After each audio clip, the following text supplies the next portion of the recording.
हाल ही में एक और वीडियो पे सवाल उठाया जा रहा है जिसमें सौम्या पोखरेल ये कहते हुए नजर आ रही है कि अगर मुझे खेसारी लाल जी काम नहीं देते तो भी मैं मार्केट में आती, भले लेट से आती लेकिन आती ज़रूर। देखिए, ये जब आप बात करते हैं तो सौम्या पोखरेल का मुद्दा उठा देते हैं। अब क्या हम इस पे बोले। अगर ठीक है, हम लोग अपना कर्म किए हैं और इस मैटर पे हमें कुछ बोलना नहीं है, क्योंकि बहुत बेमतलब की बातें होती है और इस पे हम कंट्रोवर्सी नहीं चाहते हैं। किसी को हो जाता है आदत। हम तो मीडिया से बहुत दूर अब रहने लगे हैं। हमको मन नहीं करता है कि किसी के बारे में कुछ बोले। हम लोग बस मेहनत करेंगे, हमें कंट्रोवर्सी करने की कोई ज़रूरत नहीं है। भोजपुरी एक परिवार है, सबके जीने खाने के तरीके हैं। वो अपना अगर ऐसा बोल रही है तो हो सकता है कि उसका प्लान ही यही था। अब क्या बोल सकता है इसमें आदमी कि आगे बढ़ेंगे पीछे बढ़ेंगे, क्या करेगी क्या नहीं करेगी। और वह ये कलयुग है, यहाँ पे जो जैसा करेगा उसके सामने आता है। हमारे जैसे हम लोग तो सच्चे इंसान हैं, हम लोग किसी को सपोर्ट करते हैं। हमसे बार बार यहीं खेसारी भैया से बात होती है तो हम बोलते हैं वो भैया वो चला गया, तो बोलते हैं कि जानते हैं आप मेरे से भी ज़्यादा भोले भाले हैं। आप किसी को पहचान नहीं पाते हैं, आप किसी को समझ नहीं पाते हैं। सही में खेसारी भैया में भी यही है। वो आज जितने भी हमको लग रहा है 2-4 सुपरस्टार लोग जो हैं, जो उनके विरोध में हमेशा बोलते हैं, कभी ऐसा समय था कि खेसारी भैया उनके लिए भगवान हुआ करते थे। तो ये सब चलता है भोजपुरी में। हम लोग किसी से इस स्वार्थ से, जिस दिन हम आपसे स्वार्थ कर लेंगे कि मान लीजिए बीएफसी न्यूज़ वाले हैं चाहे लीड न्यूज़ वाले, इनको हम प्रमोट करेंगे, इन पे इंटरव्यू देंगे तो ये मेरे बारे में पॉजिटिव बोलेंगे, तो हमारा जिस दिन आपसे स्वार्थ जुड़ जाएगा उस दिन वो भावना ही ख़त्म हो जाएगी। हम आपको इस स्वार्थ से में सपोर्टे नहीं करते हैं कि आप हमारे होंगे, नहीं। हम अपना दायित्व तो निभाते हैं। आप हमको छोड़ के भी जाएंगे तो मुझे तकलीफ़ नहीं होती है। तो हमने सौम्या को सपोर्ट किया, चाहे गाने कराए, चाहे उसके लिए हमने सवाल उठाए। उसको अगर कोई गलत बोल रहा था तो मैं सबसे पहले लाइव आके बोला था। उसके बाद खेसारी भैया भी आए कि एक नेपाल की बच्ची अगर उसके मुँह से ये बातें निकल गई है तो उसके लिए इतना तिल का ताड़ नहीं बनाना है। ठीक है, उससे गलती हो गई, हम लोगों ने सॉरी बोला था, लेकिन अगर हमको उससे कोई फ़ायदा नहीं था, हमने सपोर्ट किया। हमें ये सोचना होता कि सौम्या आगे बढ़ेगी तो हमारा फ़ायदा होगा, या अपने कंपनी के लिए। तो आप लोगों को भी पता है कि हमने कभी गाने नहीं कराए, हमने कभी उसको यूज नहीं किया। वो भी जानती है कि हमें कभी किसी को यूज करने नहीं आता है। हम लोग तो किसी को सपोर्ट करते हैं, आजीवन करेंगे, जब तक जिएंगे। हमें एक नहीं, हमारे पास रहने वाले ऐसे बहुत सारे लोग हैं जिनको इंडस्ट्री में मतलब कोई जानता तक नहीं था। वो एक सौम्या ही नहीं है, हमारे अन्नपूर्णा फिल्म में ऐसे 2-4 लोग आए और जिनका नाम हुआ वो फिर अपने आप रास्ता ले लिए। तो उसके नियत ही शुरू से वैसी थी। हमारी नियत थी हमारा सपोर्ट करना का, उसका नियत था हमको धोखा देना। तो ये सब लोग अपने अपने कर्मों में विलीन हैं। वो अपनी जो उनका कर्तव्य है वो अपना पूरा किए, निकल गए। तो दुनिया बोलता है ना कि अखिलेश कश्यप ने बनाया है।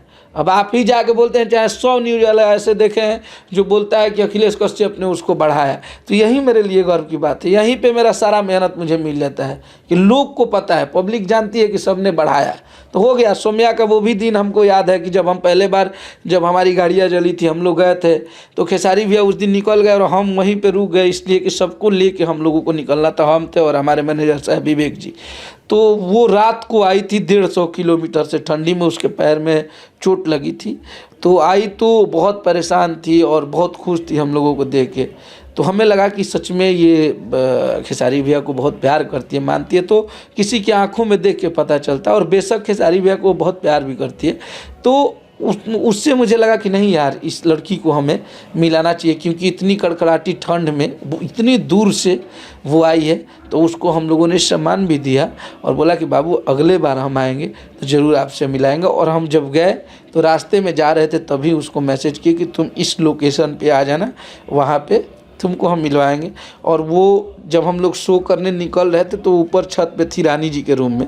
तो उसको मैंने फ़ोन करके व्हाट्सएप पे बुलाया भी था और मैंने भैया से मिलवाया, जो वीडियो क्लिप वायरल हुआ था रोने गाने वाला। उसके बाद मैंने उसको बुला के शूटिंग भी कराया। तो इंसान का अगर मान लीजिए हम मुंह पे बोल देते हैं, ऑन कैमरा बोल देते हैं, लेकिन इससे हम क्या बोलेंगे? ये तो हमारा जानता है कि हमने क्या किया है किसी के लिए। तो इस पे मैटर पे मुझे किसी को ये भी नहीं बोलना कि मैंने उसके लिए किया, उसके लिए किया, नहीं, बिल्कुल नहीं। जिस इंसान के लिए हमने सपोर्ट किया वो सब ने हमको धोखा दे के हमारे साथ गए। और आपको शुरू से ही मेरी भोजपुरी में यही पहचान रही है कि मैंने जिसके साथ काम किया दिल से किया और सबको सपोर्ट किया। चाहे मैं आदिशक्ति कंपनी में था तो उसे मुझे लगता था कि आदिशक्ति फिल्म्स ही मेरी है, क्योंकि दिन रात आदमी मेहनत करता था वहाँ पे। उसके बाद एक हमारे यहाँ कंपोजर है, उनको भी मैंने खुल के सपोर्ट किया, वो भी चले गए। तो ऐसे कुछ ऐसे लोग आए जिसको मैंने सपोर्ट भी किया, और मैं हर किसी को सपोर्ट करता हूँ। अगर मेरा ओहदा उतना आप लोगों ने बढ़ा दिया है, अगर भगवान ने मुझे उस लायक बनाया है, अगर मेरे सपोर्ट करने से अगर कोई आगे निकल सकता है तो मुझे इससे कोई दुख नहीं है। अगर उसके घर की 2 रोटियाँ चलने लगे तो ये मेरा सौभाग्य है। हम सबको सपोर्ट करेंगे जी।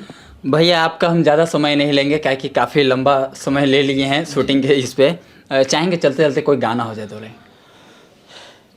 एक 2 गाना आपको सुनाएंगे छठ का। एक हम लोग का गाना आया है, दोनों सारेगामा का गाना है और पवन बाबा का लिखा हुआ गाना है। गाने तो नहीं आता है लेकिन उसमें शब्द बहुत अच्छा है।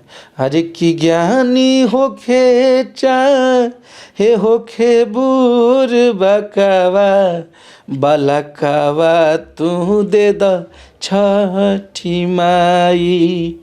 अरे की माई तो से मांगी माई बने वाला हकावा, बलकावा तू दे द छठी माई। ये गाना मतलब इतना अच्छा लगता है हमको। मतलब इसमें जो शब्द लिखा गया है ना, उसको आप लोग भी जितने लोग हैं देख रहे हैं, इस गाने को प्लीज़ एक बार भोजपुरी के लिए और अपने सुपरस्टार खेसारी लाल यादव जी के लिए ज़रूर सुनिएगा। ये गाना आँख से ऐसा लगता है, इसको फील कीजिएगा आप लोग तो लगेगा कि एक माँ छठ कर रही है और छठ माँ से अपने पुत्र मांग रही है, औलाद मांग रही है कि हमको सब लोग बांझिन बोलता है। हमारे गांव देहात में अगर किसी को 4 साल 5 साल बच्चे नहीं होते हैं तो उसको घर वाले ताने देने लगते हैं, बगल वाले बोलने लगते हैं कि उसका मुंह मत देखो तो वो बांझिन है, उसको देख के जाओगे तो हमारे जतरा खराब हो जाता है। तो उस बेस पे ये गाना बनाया गया है और इसमें इतना बढ़िया बढ़िया शब्द लिखा गया है कि मतलब आप लोग सुनेंगे तो बोलेंगे कि। और मुझे इस बात पे इस बार गर्व हुआ है कि पवन बाबा ने इस गाने को लिखा, और सच में एक होता है ना कलेजा काढ़ के लिखना, वो चीज़ें इसमें देखी थी। और एक हमारा और गाना हम लोग का बज रहा है कि ये पिया सुखल एगो नरियर चाही, बाकी फलवा हरियर चाही। तो ये भी गाना बहुत बज रहा है। मेरा पिछले साल का एक गाना आया था, वो भी बहुत अभी देखिए कल परसों मेरा अन्नपूर्णा फिल्म भोजपुरी पे था, 4 दिन में 5 दिन में 10 मिलियन क्रॉस कर गया था। उसको ग्लोबल द्वारा स्ट्राइक मार के बंद कर दिया गया बहुत सारे गाने को, तो वो ट्रेंड कर रहा था 40 नंबर पे म्यूजिक वीडियो में। हर की नचतारू धनिया बाजा के डीजे, घुटी भर मोर धोती भीजे। ये भी गाना बहुत बज रहा है। तो सब लोग आप लोग आशीर्वाद प्यार बनाए रखिए, ऐसे ही हम लोग पे और गाने सुनते रहिए। भैया आपने इतना समय दिया इसके लिए बहुत बहुत धन्यवाद। ओके, आप लोग का भी बहुत बहुत स्वागत है और छठ पूजा की आप लोगों को, सभी लोगों को हार्दिक शुभकामना और बहुत सारी बधाई। छठ माँ आप लोग पर कृपा बनाए रखें। तो दोस्तों अगर आपको ये वीडियो अच्छा लगा होगा तो चैनल को सब्सक्राइब कीजिएगा, वीडियो को लाइक कीजिएगा। चलिए मिलते हैं फिर किसी अगले वीडियो में, तब तक के लिए जय हिंद जय भारत।